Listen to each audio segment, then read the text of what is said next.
देखिए बिल्कुल ये हुकूमत जो है वो मिनी बजट पास करने में कामयाब रही। और उनके नंबर्स पूरे नहीं थे। 172 नंबर्स जो हैं वो सिंपल मेजॉरिटी के लिए चाहिए होते हैं। उनके कोई 15 के करीब मेंबर्स कम थे, लेकिन उसके बावजूद ऑपोजिशन के उतने ही जो है वो नंबर्स वो भी अपने पूरे नहीं कर पाए। तो हुकूमत जो है वो अपना जो मिनी बजट है वो पास हो गया। देखें अब आगे मूविंग फॉरवर्ड, हुकूमत चाहती थी मिनी बजट पास करना जरूरी है क्योंकि आईएमएफ की जो शराइत थी टैक्स कलेक्शन के ऊपर वो जो है वो पूरी करनी थी। अब वो पूरी हो गई। तो अब एक तरफ से मैं समझता हूं कि अब जो हुकूमत की रिस्पॉन्सिबिलिटी है, अगर आईएमएफ का प्रोग्राम बहाल होता है और हुकूमत को आईएमएफ की ट्रांच मिलती है, सर्टिफिकेशन मिल जाती है आईएमएफ की हुकूमत पाकिस्तान को, तो हुकूमत के लिए डॉलर्स इकट्ठे करना इंटरनेशनल मार्केट से, इंटरनेशनल जिस तरह अदारे हैं, इंस्टीट्यूट्स, एडीपी, वर्ल्ड बैंक, और फिर अगर आपने सुकूक बॉन्ड्स भी जो है वो फ्लोट करने हैं तो ये मुमकिन हो जाता है। अब ये हुकूमत की रिस्पॉन्सिबिलिटी है कि एक जो महंगाई की वजह बनती है, रुपए की कदर गिरना, उसको अब हुकूमत अगर टाइमली डॉलर्स को रेज करती है, considering the coming shortfall in your current account deficit, जो करंट अकाउंट डेफिसिट जहां आपका जा रहा है, अभी आपने तजारती खसारे की बात की कि 25 अरब डॉलर तक लगभग वो पहुंच चुका है। तो इसी तरह अगर आप इसको अगले 6 महीने में भी इसी को ही कहें कि इतना ही हो जाए, अल्लाह ना करे इतना हो, लेकिन अगर इतना हो जाता है तो 50 अरब डॉलर के करीब आपका तजारती खसारा होगा, और उसकी मुनासबत से करंट अकाउंट डेफिसिट आपका 15 से 18 अरब यूएस डॉलर्स के अंदर होगा।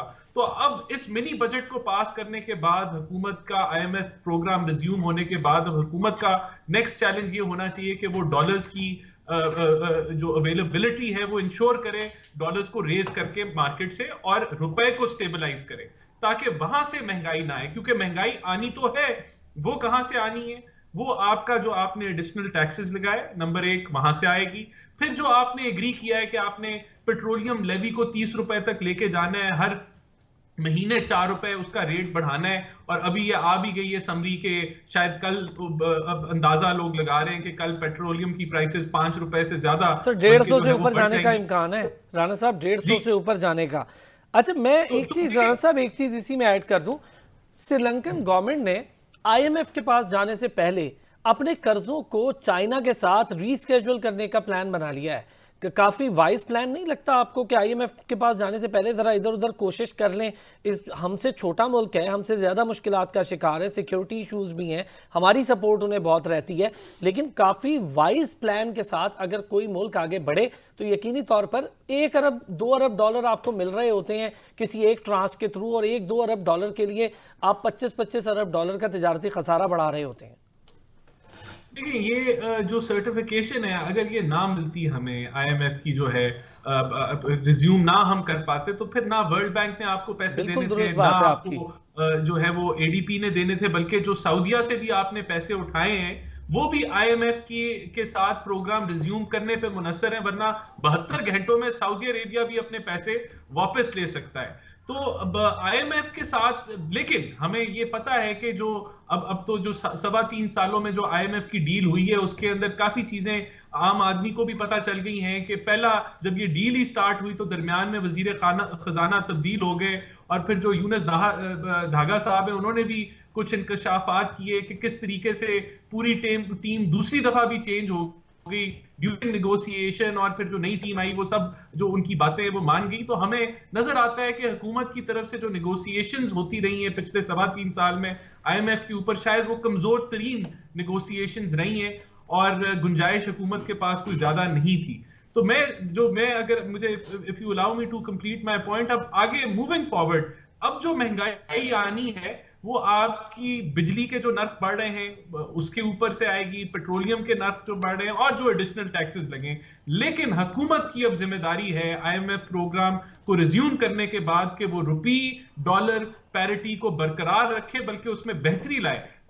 देखिए बिल्कुल ये जो निगोशिएशन होती है ये आपको एक स्ट्रेंथ से, या आपकी जो नैरेटिव है निगोशिएशन के लिए, वो तगड़ा होना जरूरी है और कन्विंसिंग पावर होनी चाहिए। और जब आप इतने बड़े अदारे से बातचीत कर रहे हो तो आपकी तैयारी जो है वो मुकम्मल होनी चाहिए, और आपके पास ऑल्टरनेटिव प्लान्स भी मौजूद होने चाहिए। लेकिन अगर इस तरह की निगोशिएशन में डिलेज आ जाएं, या आप कभी एक टीम एक बात करे, दूसरी टीम दूसरी बात करे, और बात जो है फिर आप पूरी ना कर पाए तो नेगोशिएशंस आपकी वीक हो जाती हैं। और लगता है ऐसा ही है कि इसी तरह कुछ हुआ पिछले 3.25 सालों के अंदर। और देखिए, लेकिन यहाँ मैं जरूर कहूंगा कि आईएमएफ भी आपको क्या कहता है। आईएमएफ कहता है कि आपका जो सर्कुलर डेट है वो आप इस तरीके से आप उसको आगे नहीं चला सकते, वो सस्टेनेबल नहीं है।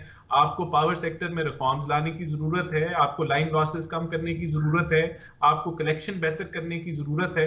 और जब वहां कुछ नहीं आप कर पाते तो फिर वो आपको मजबूरन कहता है कि आप रेट्स बढ़ाएं, बिजली की पावर के रेट्स बढ़ाएं, और इसको सर्कुलर डेट को जो है वो वहां से संभालें। इसी तरह जब आपका एफबीआर जो है वो as a percentage of GDP आपकी टैक्स कलेक्शन नहीं बढ़ती, तो फिर वो आपको कहेगा कि यार ये फिस्कल डेफिसिट जो है ये सस्टेनेबल नहीं है, आप इसको मैनेज करें। और फिर आपके पास आप उनको अल्टरनेटिव प्लान दें कि मैं इसको अब यानी कि स्लो एंड स्टेडी इस तरीके से कर लूंगा। लेकिन अगर अल्टरनेटिव प्लान ना हो फिर आप मजबूर हो जाते हैं कि आप उनकी जो है वो डिक्टेशन मानने। बिल्कुल श्रीलंका ने जरूर अपना कोई अल्टरनेटिव प्लान दिया होगा, उनके पास जाने से पहले बेहतर तैयारी की होगी। मेरी नजर इसके ऊपर नहीं पड़ी तो मैं स्पेसिफिकली श्रीलंका के ऊपर कमेंट नहीं कर सकता। लेकिन मैं अब समझता हूं कि अब अगर अभी भी रुपया स्टेबलाइज ना हुआ आईएमएफ के साथ रिजम्पशन के बाद, तो फिर वो रुपए की डीवैल्यूएशन से भी महंगाई होगी।